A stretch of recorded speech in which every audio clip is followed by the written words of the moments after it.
Hey guys, well here we're up to bring a ranked battle directly with the Ostergotland, the Oyster as I like to say, because for me the name of the ship is so hard to pronounce that I just gave it up, so I just call it the Oyster.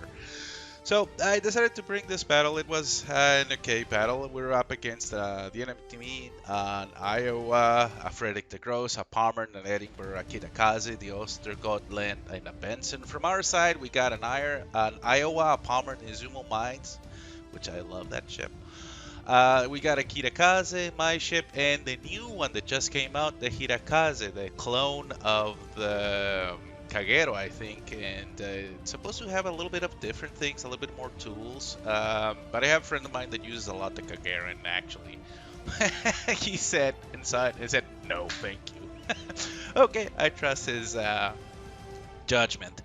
So in this map, I wanted to go directly to B, but I saw that mostly all of my team was mostly going to B, so it was between the Kitakaze and myself who were going there. I could already see that I'm located in my radio location. It is pointing to somebody there, so I decided to stay right in the channel between the two, between that island for protection, because if I were them, like on the other side, I would just throw a preemptive torpedoes directly on the left side and on the right side, and just trying to keep safe. I already see that the enemy team is already kind of going behind the other two islands, as my radio location is able to distinguish that. And so I said, okay, let's just continue this. By this time, I already see that the Iowa on the backside has already started to move, because I was afraid he was going to be a little bit AFK. He started to delay a little bit his gameplay. The enemy team is already capping. My friend the Kirakaze has already decided to throw some preemptive torpedoes on that channel itself. Like I say, I would have done myself in the other side as I was well. So at this moment, I decided to stop the cap from the other team in order to prevent them from doing this. And I said, okay, I'll risk it. I'll go out a little bit to throw up some preventive torpedoes on them. And luckily for me, I was able to spot that, yeah, there's like 3 ships over there and contesting this one.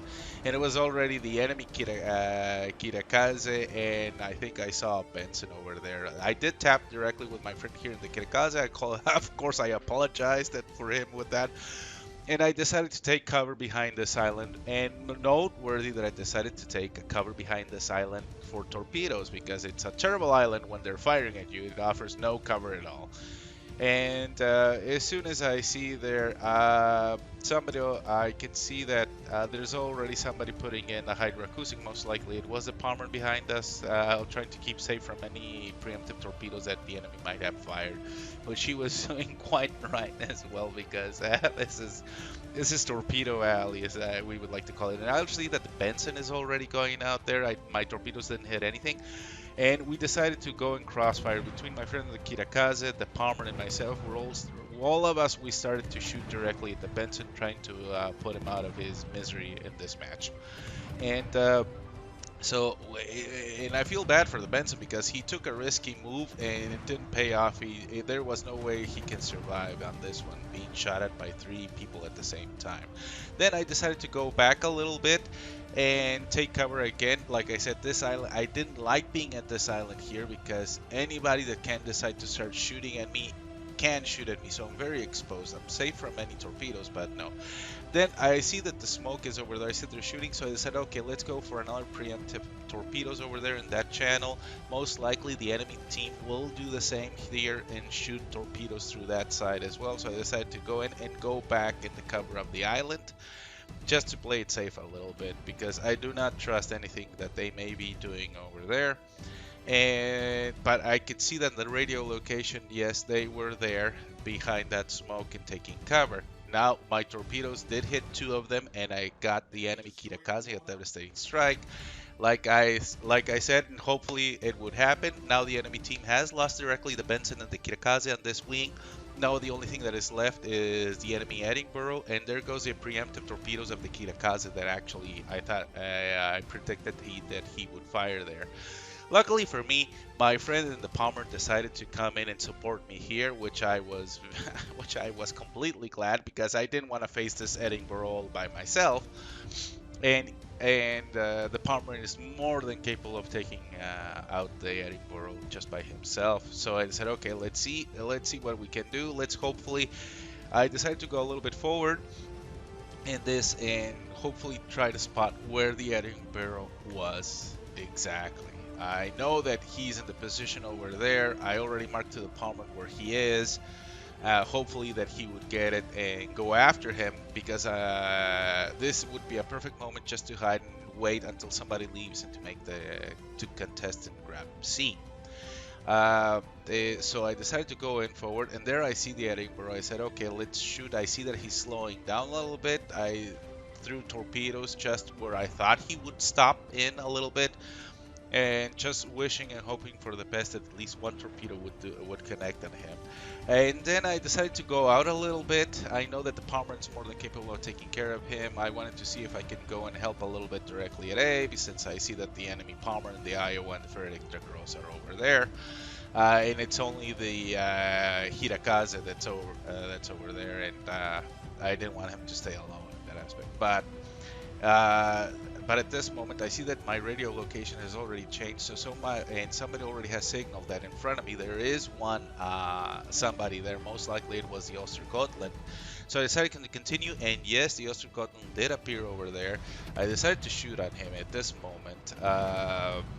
For some reason, he wasn't reacting that much. Luckily for me, my friend in the Palmer also was shooting at him. Also, the guy in the mains was also shooting him. And when you have, like again with the Benson, when you have 3 people shooting at you, you have no chance of surviving unless you can go dark. And this time, I didn't want to go that much in front because I wanted to keep him spotted for everybody else.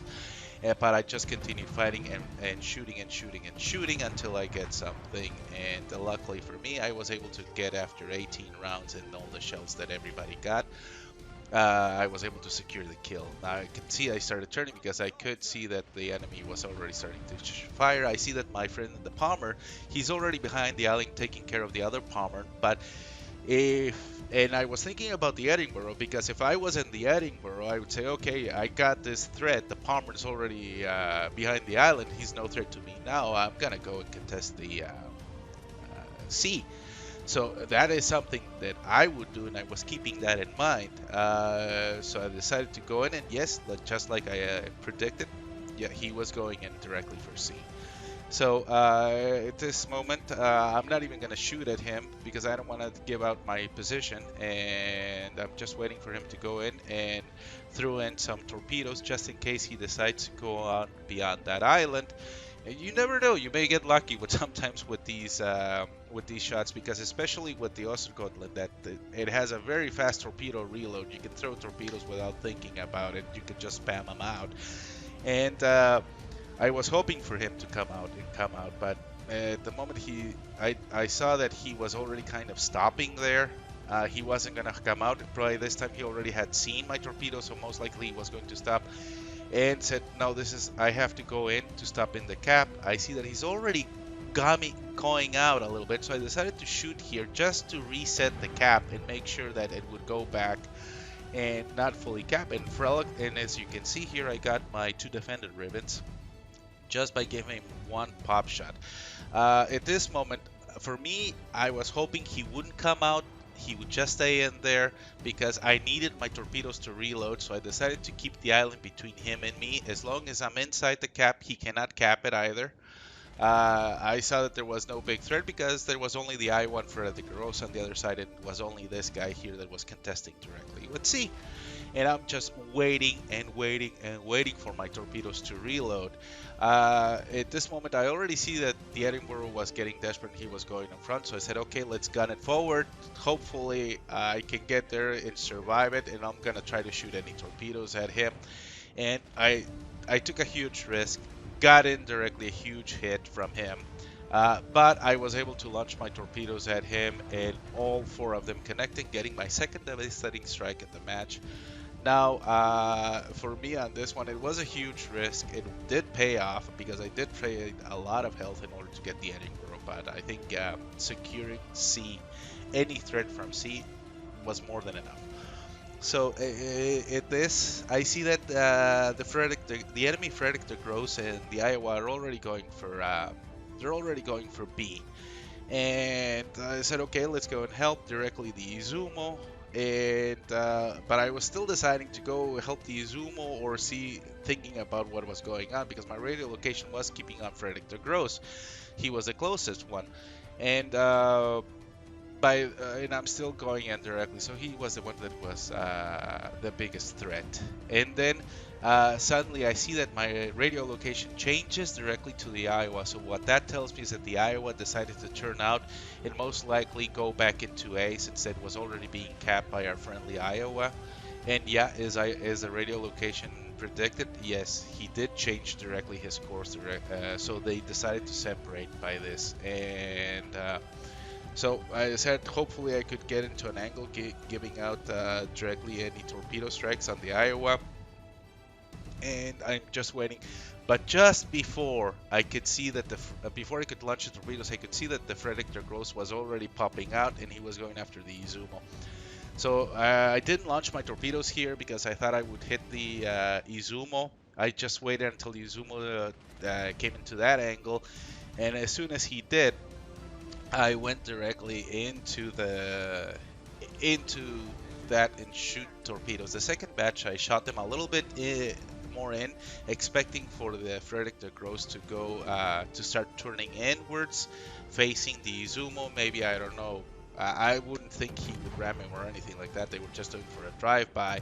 And because he was so busy with the Izumo, he didn't even pay attention to my torpedoes that were coming. And luckily for me, my torpedoes did connect. And unfortunately, I did get about 4 torpedoes on the Izumo. I felt so bad on that one. I just had to apologize to him. And I said, sorry, man. And thank God he didn't take it personally. So at this point I said, okay, let's go back, let's clean the rest of the map. There's only one, there's the Iowa up there, let's go forward. But he's already going up against the Hitakaze in the Iowa. He has practically no chance, and especially with the counter going up at 960 at this moment, the match was already more than over. So for me, I just wanted to get there as fast as possible, maybe get in a couple of shots or anything. I was hoping to get a Kraken here, and so I was going forward and fast and fast and fast, but luckily the Ostergotland is not a fast ship to get there. And he was in range now, and I said, okay, let's shoot, let's shoot him now, and let's get rid of it. But unfortunately, the match ended. Couldn't get directly my Kraken. I was hoping by some sheer luck I would get the Kraken on this game, but I guess fate had other plans on this one. So anyway, so if we go here, you can see that directly I came directly here in first place. I got myself 4 kills with 2400 base XP. The amount of damage was directly 76,000. I was able to land 9 torpedoes, get myself 4 kills, a good number of floodings, as you can see, got myself 2 devastating strikes. It was a very good match on this one. As you can see, I was able to get in with the Edinburgh, the Kitakaze, Frederick the Gross, and the Ostergotland. It was 62,000 damage with the torpedoes. These are very low yield torpedoes when it comes with the alpha damage. So yeah, for 9 torpedoes and only 62,000, it's not it's not something to write home about, you know. But at least you're spamming enough out of them that actually you can just throw them out. And so anyway, I just wanted to bring this match to you guys. Hope you enjoyed it with the Ostergotland coming out at rank. Had fun, low scoring match, but it was a lot of fun and a lot of good teamwork, guys. Thank you very much. Well, I hope you subscribe, like, dislike, whatever you want, guys. And hope to see you for the next video, guys. Have a good day. See ya. Bye.